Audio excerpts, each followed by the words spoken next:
নমস্কার বন্ধুরা, আজ আমি রবার্ট কিওসাকির রিচ ড্যাড পুয়ার ড্যাড বই থেকে 3টি গুরুত্বপূর্ণ পয়েন্ট নিয়ে আলোচনা করব।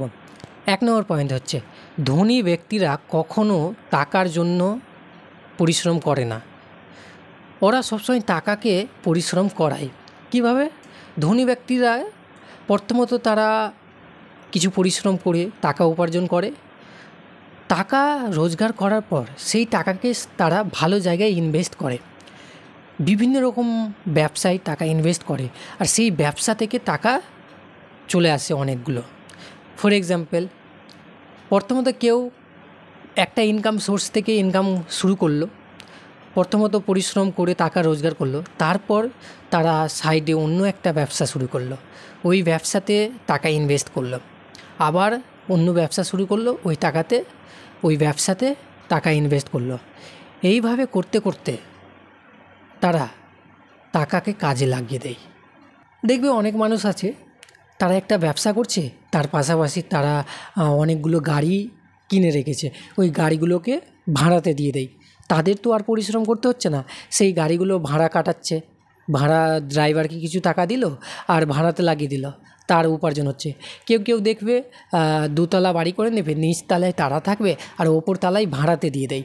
ভাড়াতে তো তার পরিশ্রম আর লাগছে না, শুধু ভাড়াতে দিচ্ছে, 1 মাস পরে আবার টাকা চলে আসছে ওর পকেটে। তো এটাই হচ্ছে টাকাকে কাজে লাগানো।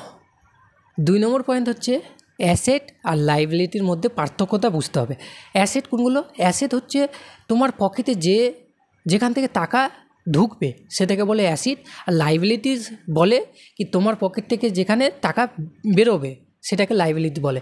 যেমন হচ্ছে বাইক, একটা বাইক কিনলে, তুমি শখের জন্য বাইক কিনলে, কিন্তু সেটাতে অনেক খরচ হয়ে যাচ্ছে, তেল খরচ, তার সার্ভিসিং খরচ, এটা হচ্ছে লাইবিলিটি, কারণ এটাতে তোমার টাকা আসছে না, টাকা যাচ্ছে পকেট থেকে। আর অ্যাসেট কোনগুলো?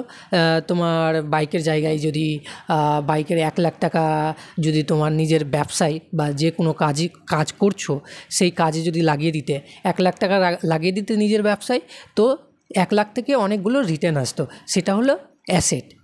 সিম্পল ব্যাপার। ভয় করলে হবে না, ছোট ছোট রিস্ক নিতে হবে, ক্যালকুলেট রিস্ক নিতে হবে, আর জ্ঞান অর্জন করে রিস্ক নিতে হবে। ধরো কোথাও টাকা ইনভেস্ট করবে, তো ভয় পাও, তো ওই ভয় পেলে হবে না, সেই ব্যাপারটা একটু ভালোভাবে যাচাই করে নিতে হবে, সেটার সম্পর্কে জ্ঞান অর্জন করতে হবে, কি এখানে টাকাটা ইনভেস্ট করলে ঠিক থাকবে কি না, এটা ভালোভাবে জ্ঞান অর্জন করে নিতে হবে, তারপর টাকা ইনভেস্ট করতে হবে, তাহলেই টাকা বাড়বে। ধরো কোনো ব্যবসা করবে, তো ওই ব্যবসা সম্পর্কে তুমি জ্ঞানটা অর্জন করো, ইউটিউব দেখে হোক বা অন্য কিছু দেখে হোক, জ্ঞানটা অর্জন করো, তারপরে ব্যবসাতে নামো, তাহলে দেখবে ভয়টা থাকবে না আর সাফল্য আসবে। ব্যাস এইটুকুই। ভিডিওটি ভালো লেগে থাকে অবশ্যই লাইক, সাবস্ক্রাইব আর কমেন্ট করে জানিও কেমন লাগলো। ধন্যবাদ।